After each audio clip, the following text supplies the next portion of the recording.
do you think? Should we do it again? And again and again and again and again and again and again and again? Now, one issue you got to deal with loose hay is that it takes up a lot of space. So this stack of alfalfa behind me comes in at 2 ton. It's not a bad size.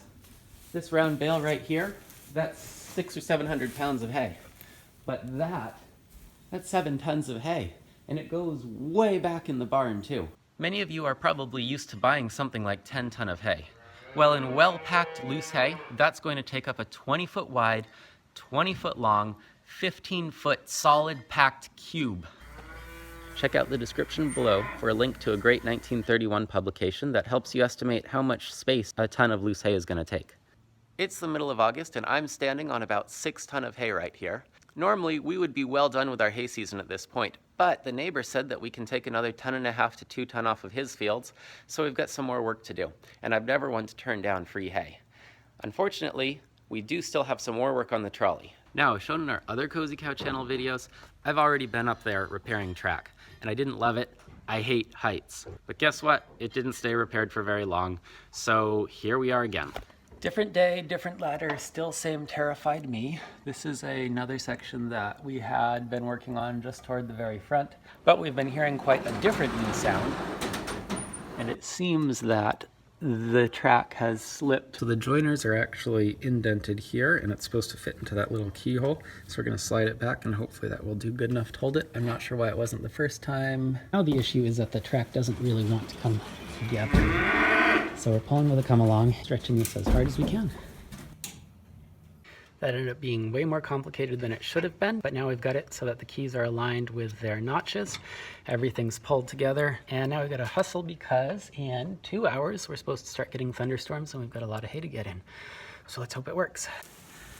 All right, here's the first test of it just in time. We're unloading the bulk of the field because that storm's headed our way, and we expect that to be here soon. So let's hope it goes well, huh?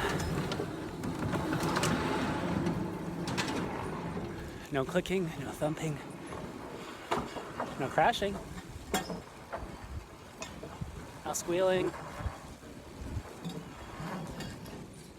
Good.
So, there's a $1,500 baler on Craigslist.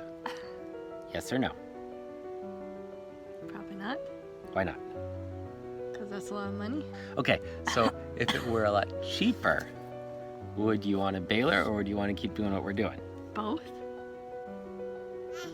Willow, baler or trolley? Daddy.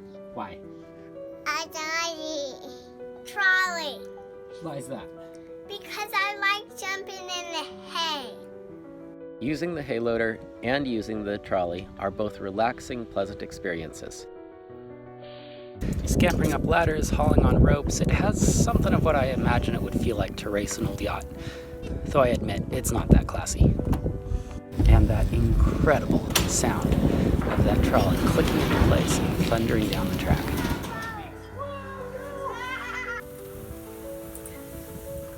I love history.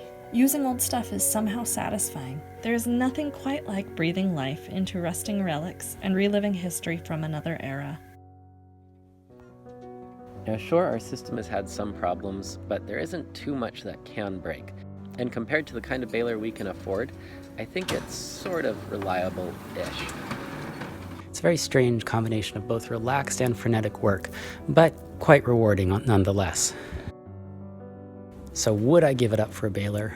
Probably not. We farm about 2.8 acres of our own land and get between 3 and 4 tons a year.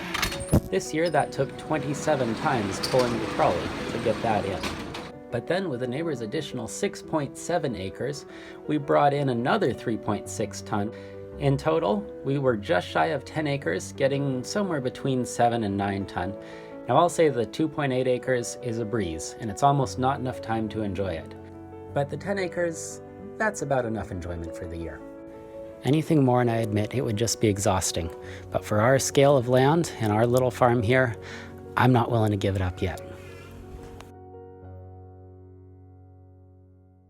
Hi, I'm Simon. And I'm Heather, and we call this Cozy Cow Farm. We're not really farmers. But I'm a farmer. We just bought the farmhouse with the land, Got some chickens. then we added some cows. And we're still trying to figure out what we're doing. So subscribe to join us on our journey of trying to learn this. Or comment and let us know what you'd like to see.